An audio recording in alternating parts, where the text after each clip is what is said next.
Hey everyone, this is Mike at Sweet Briar Farm. In this video I'm going to be comparing my Earthway push seeder versus my new Jang seeder.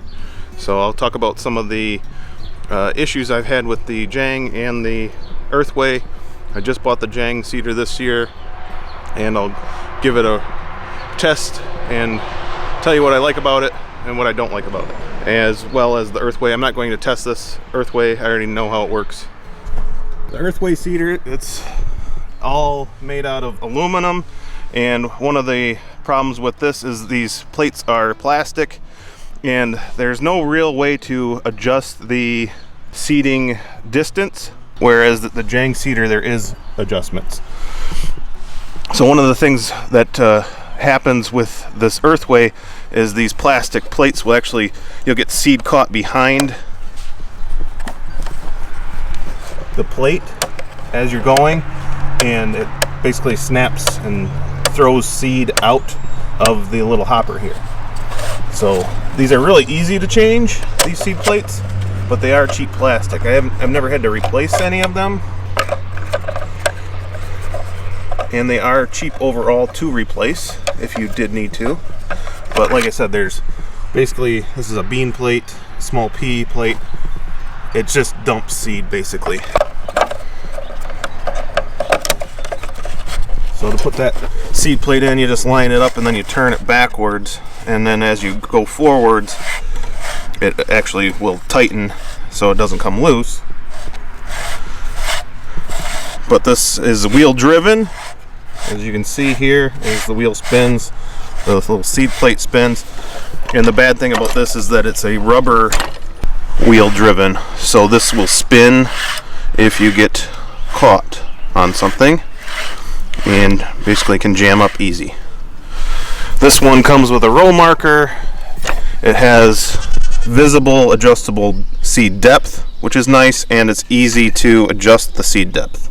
The Jang, as I'll show you, it's a little bit cumbersome to actually adjust the seed depth here. There's a nut in here that you have to loosen, and the bolt loosens, and then you can move this up and down. There is no mark on this little rod here to tell you how deep you're actually planting the seed, so it takes a little bit of fine tuning. This Jang seeder is made out of all steel, and the wheel is heavier and wider, so you get better compaction of your seed as the seed is dropped into the soil. And there's this nice little plate that will push the dirt and kind of cup it over as you do so. The Jang seeder has adjustable gears, and this is easy to change. So depending on how many holes your plate has, you can adjust the plate, and these sprockets just slide right off, and you can change the gear sprocket depending on what seed distance you want and which plate you're using. So in the rest of this video I'll put this Jang seeder to the test, and I'll show you some of the issues that I did have with it.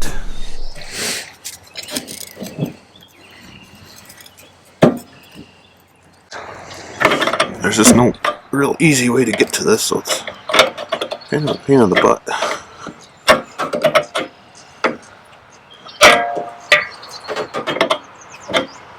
The other negative I quickly learned when I first used this was not paying attention. I thought I could take this hopper right off and the seed would be in here, but the seed actually falls underneath the hopper. You need a little tray here to catch the seed.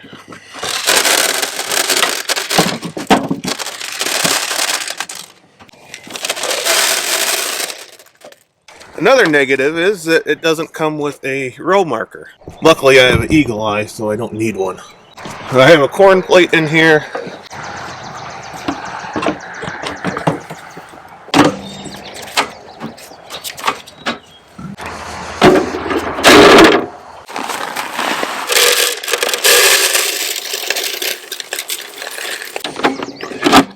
I should have the right gears on here already.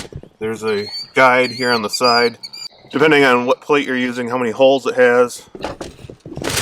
Comes with the gears on here. You can adjust those really easily. But I have the ground worked up here. With any of these seeders, hand seeders, you want the ground worked very well so it pushes through the soil really easily.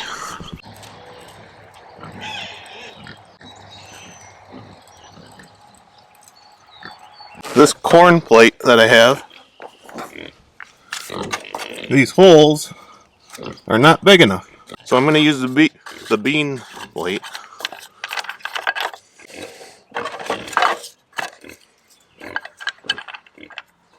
So the plates are easy to change. The 8-hole plate. I would rather have my seeds a little bit closer. So number of holes, 8. Because I want them 4.5 inches apart. I need a 9 and a 14, but my 9's broken. So they'll be 5 inches apart, so I got a 10 and a 14. 10 and 14. So that means I had a bunch of skips in here, so I'm going to have to replant that row.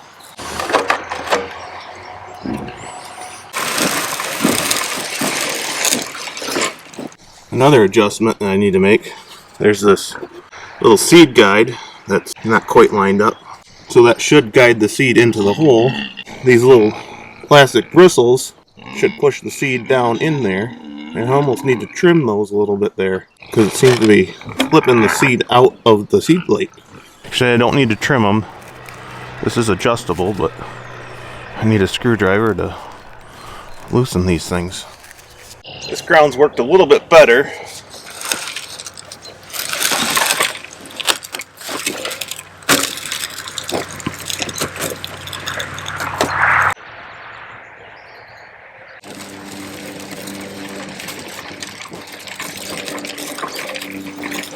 So the smoother the ground, the better it's worked, the easier this works, which isn't surprising. So there's my review of the Jang versus the Earthway. Like I said, if you're doing larger pieces of land by hand like I am, I would go with the Jang. It is more expensive, but with seed prices, you have better control over seed spacing, whereas the Earthway, it just kind of is what it is, and it dumps the seed. I've thought about coming up with a way to like block some of these holes on this thing. I just went and bought the Jang Seeder. One of the other things with the Jang Seeder, it came with instructions for the different model. I don't have the specific directions for this Jang Seeder. There's another model that has roller seeds for small seeds like broccoli and kale and stuff like that. Lettuce. I don't have the correct instructions for this. Luckily, it does have the seed spacing chart on here, which I think I figured out, but then again, the holes on the corn plate don't seem to be big enough for the actual corn seeds, so I'm actually just using the bean plate. So I buy some of my bean seeds in 1,000 seed packs, and the Earthway dumps those seeds much faster than the Jang did. So the Jang does do a better job of actually spacing the seed at a better distance than the Earthway. So that is a benefit of the Jang over the Earthway as well. It's early yet, so we're supposed to get some rain actually today. We're supposed to get some warm temperatures, so in about a week or so I should see germination and actually be able to look at the actual seed spacing and let you know how it came up, and if I need to, I can readjust the seeder and replant. So it's been about 3 weeks since I planted, and we have been extremely dry. Since I put those seeds in the ground, we've had maybe a sprinkle of rain shortly after I planted. So I've got a sprinkler going on this little field here where I had the pigs. And from earlier in the video, before I made the adjustments, when I said the holes were too small for the corn, you can see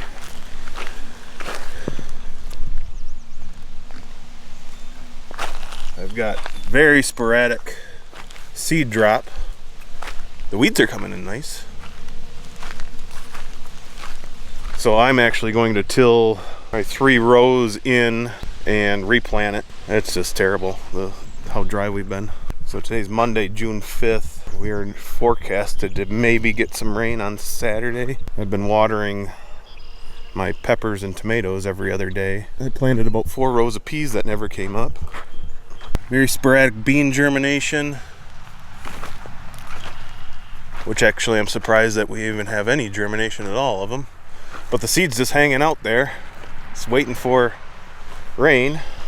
Now, I hand planted my squash and I have a few rows that are coming up, and then the rest of it's just bone dry.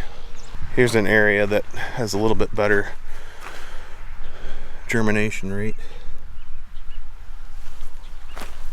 So the seeds are dropped pretty uniformly, about 4.5 inches apart. This little guy just dried up. But if we don't get any rain soon, we'll be in big trouble. Luckily, I don't make my living on this.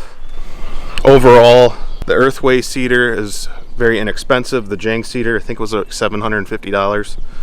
The plates on it were about $50 a piece, so it's a more expensive unit.